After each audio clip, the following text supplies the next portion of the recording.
बारां अंता विधानसभा में 11 नवंबर को उपचुनाव होना है, जिसको लेकर सभी दल जीत का दावा कर रहे। हालांकि ये मुकाबला कांग्रेस के प्रत्याशी प्रमोद जैन भाया और भारतीय जनता पार्टी के प्रत्याशी मोरपाल सुमन और निर्दलीय प्रत्याशी नरेश मीणा के बीच में मुख्य तौर पर देखा जा सकता है। अब इसको लेकर कांग्रेस प्रत्याशी के पक्ष में चुनाव समिति का गठन भी हो गया है, जिसका प्रभारी अशोक चांदना को बनाया गया है, जिसमें कुल चुनाव समिति में 36 सदस्य हैं। तो वहीं भारतीय जनता पार्टी ने भी चुनाव समिति का गठन 2 दिन पूर्व कर दिया था, जिसका चुनाव प्रभारी बारां झालावाड़ के सांसद दुष्यंत सिंह सहित अन्य नेताओं को लगाया है। तो निर्दलीय प्रत्याशी नरेश मीणा के प्रचार की कमान फिलहाल पूर्व मंत्री राजेंद्र गुड़ा ने संभाल रखी है। तो वहीं बीजेपी के बागी प्रत्याशी पूर्व विधायक रामपाल मेघवाल ने भी जयपुर में भाजपा प्रदेश अध्यक्ष मदन राठौड़ के समक्ष नाम वापसी का ऐलान कर दिया है। ऐसे में वो भी पूर्व मंत्री बाबूलाल वर्मा के साथ अंता क्षेत्र में बीजेपी प्रत्याशी मोरपाल सुमन के पक्ष में जनसंपर्क करेंगे। तो अंता उपचुनाव के लिए अब सियासी रणनीति से सज चुका है और अब जो सभी पार्टियां हैं और जो प्रत्याशी हैं वो मैदान में हैं, उनके साथ उनके समर्थक भी प्रचार प्रसार में जुट गए हैं।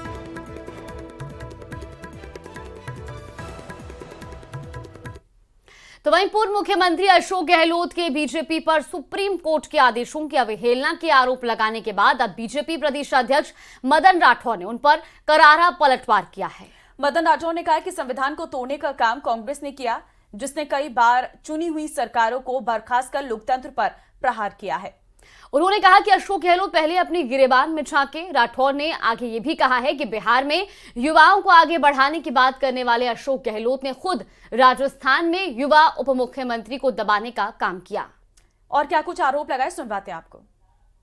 नेता लोकसभा प्रतिपक्ष के राहुल गांधी क्यों कहते हैं संविधान बचाओ, जिस प्रकार ध्वजा उड़ रही है डॉक्टर अम्बेडकर के संविधान की राजस्थान में, जिसमें साफ स्पष्ट है कि स्थानीय निकाय पंचायत के चुनाव 5 साल में करना अनिवार्य है। कई बार कई सरकारें गई है, सुप्रीम कोर्ट तक गई है चुनाव पोस्टपोन कराने के लिए, चाहे पंजाब हो, गोवा हो इत्यादि। सुप्रीम कोर्ट ने स्पष्ट कहा है कि पंचायतों के चुनाव हो चाहे स्थानीय निकाय के हों, 5 साल के समाप्त होने पर या 5 साल पे चुनाव होना आवश्यक है। ये भावना सब जानते हैं कि मुख्यमंत्री राजस्थान के और पंचायत राज मंत्री भी पंचायत राज संस्थाओं से आए हुए हैं, सरपंच के रूप में भी। उसके बावजूद भी प्रशासक बढ़ा दिए गए, पंचायतों में भी नगर निकायों के अंदर भी। दुर्भाग्यपूर्ण है कि अनावश्यक जो है समय पर चुनाव करवा नहीं रहे हैं, चुनाव हारने के डर से, और चुनाव को पोस्टपोन कर रहे हैं, अधिकारियों को प्रशासक लगा रहे हैं। तो आप सोच सकते हैं कि इससे जन समस्याएं कैसे सुलझेगी, विकास काम ठप होंगे। ये गहलोत साहब अब थोड़ा पता नहीं क्यों ऐसी बातें कर रहे हैं सुर्खियों में रहने के लिए। अब वहाँ देखिए एक मज़ेदार बात यह है कि वहाँ बिहार में जाकर और वो युवा नेतृत्व की प्रशंसा करते हैं, युवाओं को आगे बढ़ाने की और बात करते हैं, खुल करके करते हैं, तेजस्वी को युवा मान करके और उनके लिए बात करते हैं। और राजस्थान में उनका उप मुख्यमंत्री युवा था ना, उसको मारने का काम क्यों किया, उसको नकारा निकम्मा क्यों कहा, उसको हतोत्साहित क्यों किया, उसको प्रताड़ित क्यों किया, क्यों 5 साल तक अपने विधायकों को लेकर के, और कभी वो युवा जो उप मुख्यमंत्री लेके बैठा रहता था, कभी ये गहलोत साहब लेकर के बैठे रहते थे। अब वहाँ जाके युवा की बात करते हैं, यहाँ उस युवा को प्रोत्साहन क्यों नहीं देते हो? उधर केंद्रीय मंत्री गजेंद्र सिंह शेखावत ने बिहार चुनाव को लेकर अशोक गहलोत पर निशाना साधा है। कांग्रेस नेता अशोक गहलोत के राजनीतिक जादू पर कटाक्ष करते हुए शेखावत ने कहा है कि राजस्थान के जादूगर पहले गुजरात गए थे, वहां उनका जादू नहीं चला, अब बिहार जा रहे हैं, वहां भी नतीजे वही होंगे। तो अशोक गहलोत पर निशाना साधते हुए उन्होंने ये भी कहा कि 3 बार मुख्यमंत्री बने, लेकिन हर बार किसी और के चेहरे या रणनीति का इस्तेमाल करके उन्होंने इस पद को हासिल किया। उन्हें बस इतना जादू आता है कि चुनाव के बाद जो चेहरा सामने होता है उसे हटाकर खुद मुख्यमंत्री बन जाते हैं। बिहार में ऐसी कोई संभावना नहीं है। सुनिश्चित है। मुझे आईडी नहीं दिख रही। चुनाव घोषित हुआ सब उससे पहले भी परिणाम सुनिश्चित था। भारतीय जनता पार्टी के नेतृत्व में, माननीय मोदी जी के नेतृत्व में एनडीए गठबंधन प्रचंड बहुमत के साथ में बिहार में चुनाव में विजय प्राप्त करने वाला है। मुझे लगता है देश की राजनीति की समीक्षा करने वाले सब लोग इस बात को कह चुके हैं, स्वीकार कर चुके हैं। बीकानेर में मूंगफली की सरकारी खरीद शुरू होने से पहले ही फर्जीवाड़े का ऐसा खेल सामने आया जिसे देख उच्च अधिकारी भी हैरान हो गए। ध्यान दीजिएगा उच्च अधिकारी, क्योंकि इस खेल में खुद पटवारी स्तर के अधिकारी भी शामिल हैं। क्या है पूरा मामला, देखिए इस रिपोर्ट में।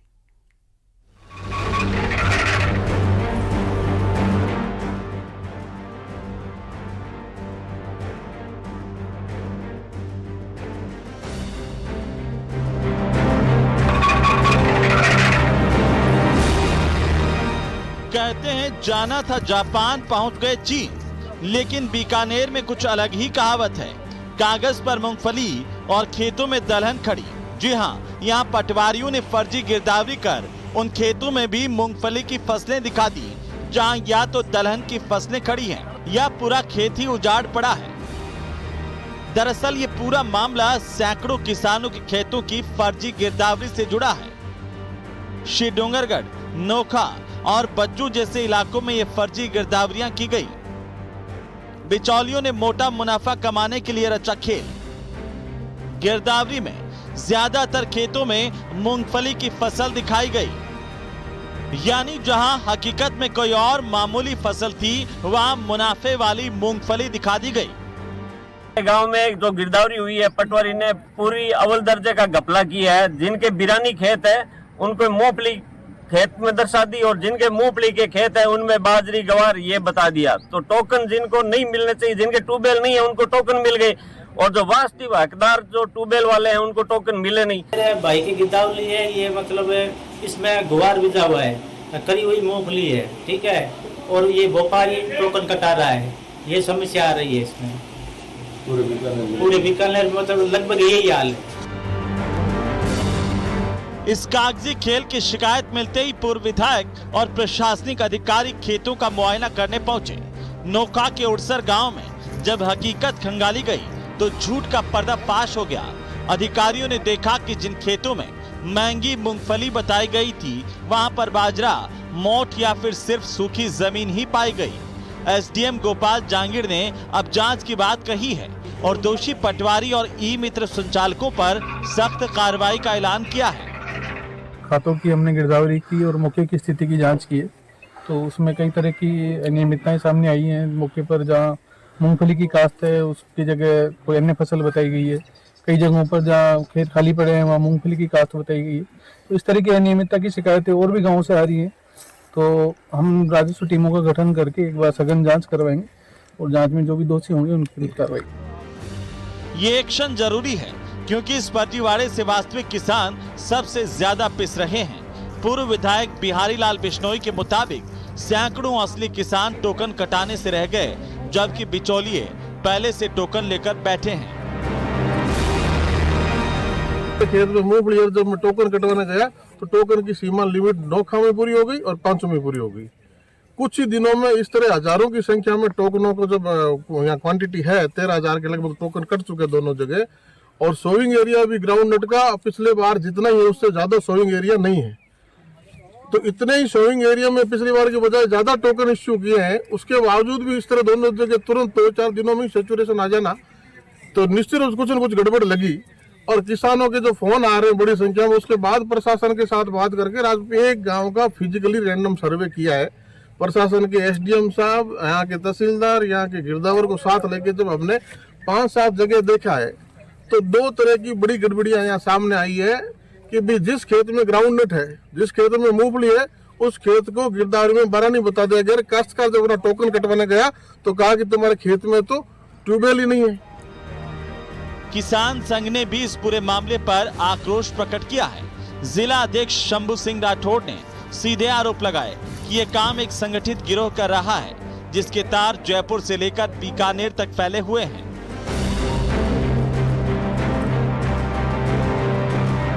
व्यवस्थित गिरोह है जिसमें हर स्तर के अधिकारी, पटवारी, व्यापारी सब मिले हुए हैं। क्योंकि हमने ये पिछले 1-1.5 महीने से हम लोग देख रहे हैं और हमने ये प्रशासन को आग्रह भी किया था कि इस तरह का एक घोटाला होने वाला है, लेकिन प्रशासन ने नहीं सुना।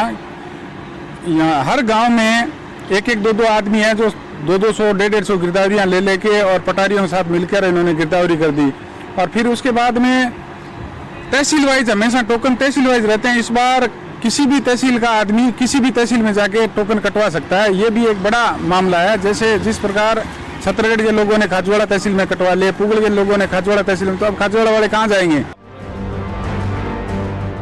मूंगफली की खरीद में फर्जी गिरदावरी से हुआ यह खुलासा सरकारी तंत्र की पारदर्शिता पर गंभीर सवाल खड़े कर रहा है।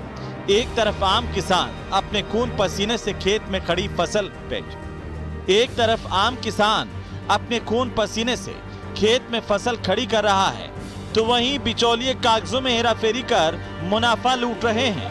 बीकानेर से न्यूज़ 18 राजस्थान के लिए विक्रम जागरवाल की रिपोर्ट।